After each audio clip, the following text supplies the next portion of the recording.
Hi everyone, I'm Alex. Welcome back to another week of ADAPTI-U-CATION. This week we're going to be talking to Shelby Keeland. Shelby, when he was driving his truck, got into a wreck and suffered a crush fracture of his sixth cervical vertebrae. Since then, he's worked very hard at the Adaptive Training Foundation to regain function and even join a few sports, which is really cool. So let's go say hi to Shelby. Shelby, what's up, brother? Hey, how you doing, man?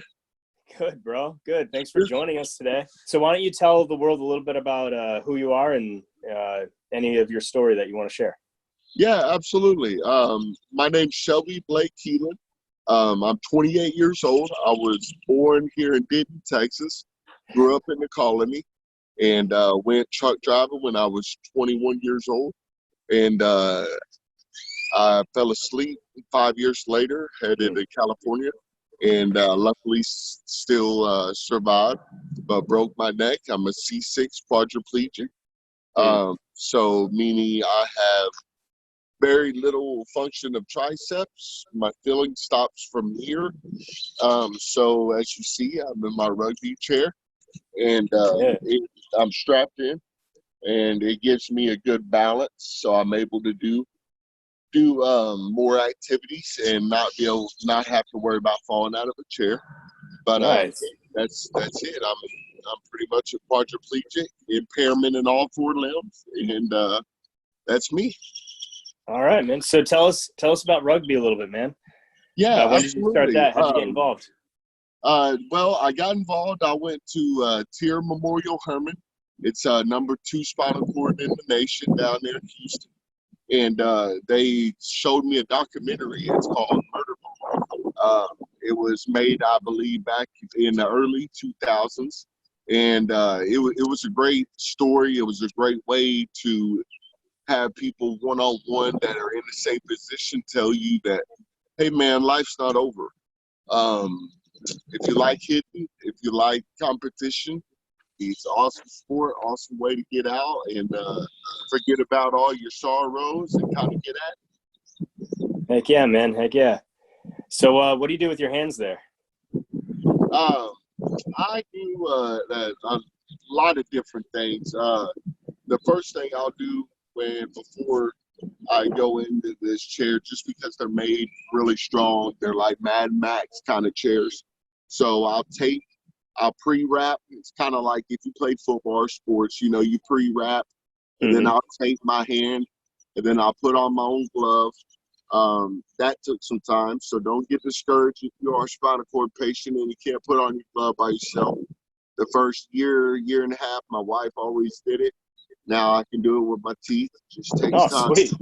But you just tape it up, and then I throw on a glove, and then you learn as you push what spots you're going to be pushing more on.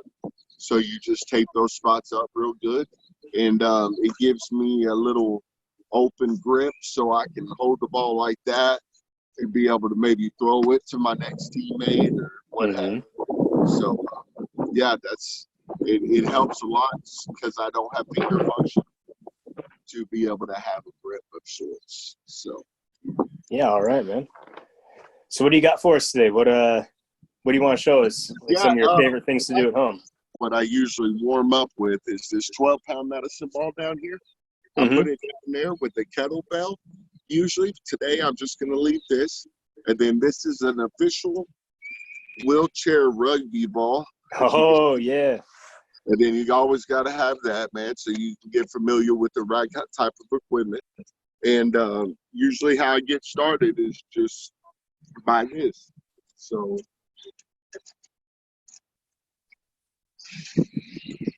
yeah. Got some cones out there, doing some drills, getting that heart rate up. Man, look at that.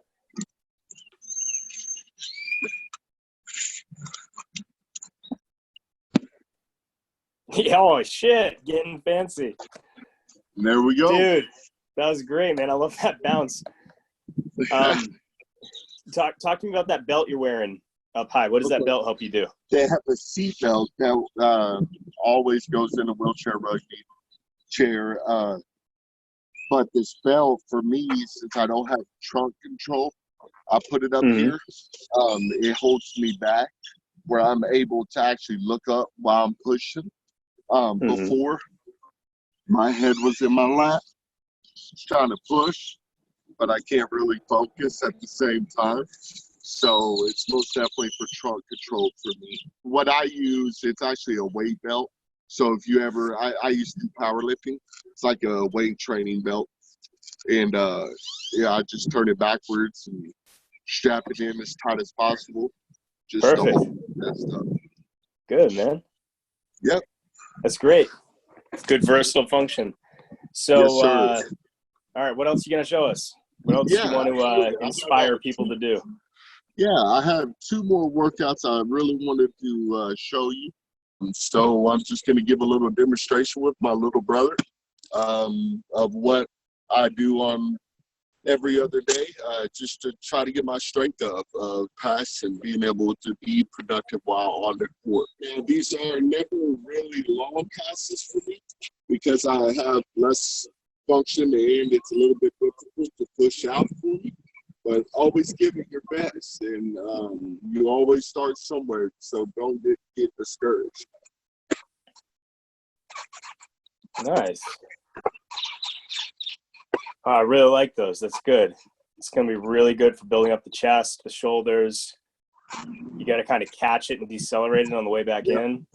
That's And good. kind of like what just Alex said is you kind of you can even pause during while you're doing it, kind of reset them shoulders back, because that's a big tendency I do, is I bunch up just from not having trunk control. So that's the big emphasis that Alex just hit on. Make sure you're straight back. Try to get it as far as you can the right way and not the wrong way, because you can always get it farther cheating, but nobody ever gets anywhere cheating. Oh, calling people out. I like it. There's that one.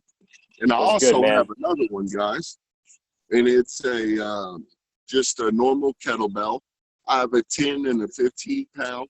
Went a little light this morning. Don't make fun out of the color. You know, my daughter and my wife love it. So, Perfect, man. ladies. And we'll put on the active hand. If you are familiar with ATF or any places that help adaptive, they usually have one. It's just the active hand. It loops up over, and you can grip stuff, and it'll stay on the backside like that. Mm-hmm. Show them. Mm-hmm. It'll tighten down just like that. Mm-hmm. And what you want usually is this to be on the center part. So we'll just turn it like that. Perfect. And then we'll just lay this kettlebell in here. And all kettlebells are different. Yeah. Dude, purple. That's a good color, man. It's color of royalty. Isn't it? I think it's great. Yeah. Got to be different, guys. And just something simple I like to do with these is I actually usually take off my wheel. That's something that I can manage to do real quick. Maybe then I can do it from here. And what I like to do to get on the side here, go up and go all the way up. Now, if I were to try this in my regular chair, it wouldn't go so well. But I like to go up. And then even if you have to hold on to something, if you feel like you're going to fall, and then go straight up. Dude, that is great. Straight up. Good. All right, you keep doing that. I'm going to talk a little bit here. This is really good because it's challenging you laterally, right? So you got to get stability side to side. And even though, you know, you don't have feeling, you know, from like mid chest down, that doesn't mean that things aren't working, right? Like you remember when we were at ATF together, you were laying down on the floor and we had to do a very specific movement when you were laying down. All of a sudden your legs twitched and we were like, what was that? And we started going through and seeing if we could replicate it, and we could. There's things that are still, in some cases, for some people, that will continue to fire. And so with what you're doing, what Shelby's doing right now, that's going to allow him to access the things that are still firing. And if he can keep those things moving and functioning over a long enough period of time, you can even potentially restore some movement to areas that previously didn't feel or didn't move. Very much so. That's really good, man. Thanks for sharing that. Yeah, absolutely.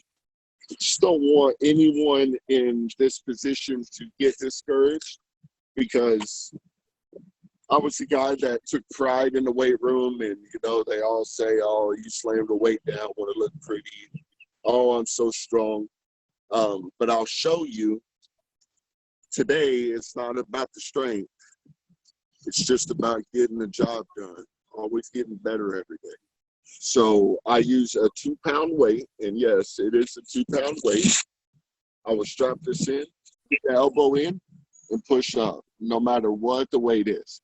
And if I get a good 20 of these, I'll be exhausted. So I like to do 3 sets of 5 of these.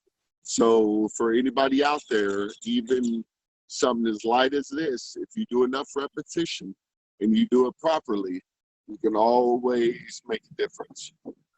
I couldn't do this for the past 2 years. I guess the past year, I started with like no plates at this gym, and then finally got to 1 pound, and then worked myself up to 2. And you don't want to get discouraged. But the main purpose and the main goal is to always get better. And if it's going from 0 to 1 to 2, something's working there. So you can't get discouraged. That's right.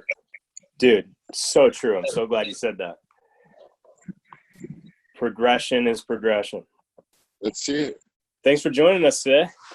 Absolutely. I feel blessed, and I hope everybody's being safe, and their family are just as blessed as mine. Yeah, man. Dude, love you, bro. Thanks for the wisdom. Bye-bye. Booyah. Yeah. This is our anatomical model, and this week we wanted you to meet Shelby and see him move before we brought you into this high picture overview. So we're going to add a crush fracture to the 6th cervical vertebrae, because that is where Shelby suffered his injury. So we'll add some nerves, and we'll add only the first 4 layers of musculature. Now we're going to make this model reflect what Shelby has use of and what he can feel. We're going to make one more cut and then remove some of the musculature so that you all have a better picture and image of the spine.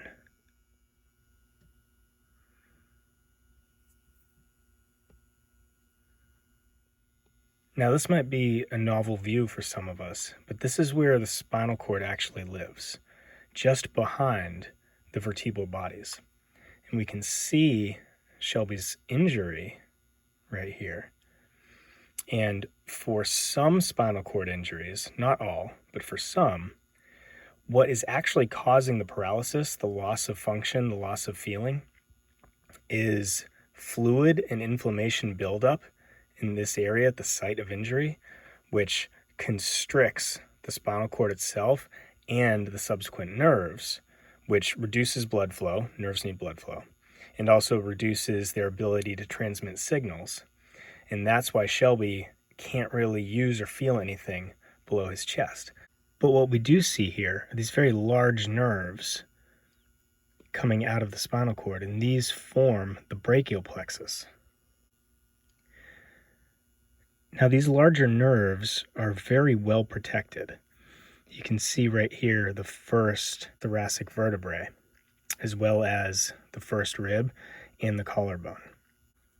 And that's why Shelby can use his arms the way he does, but especially why he can use his wrist, because they travel down the arm right here, and they start innervating all of these muscle groups.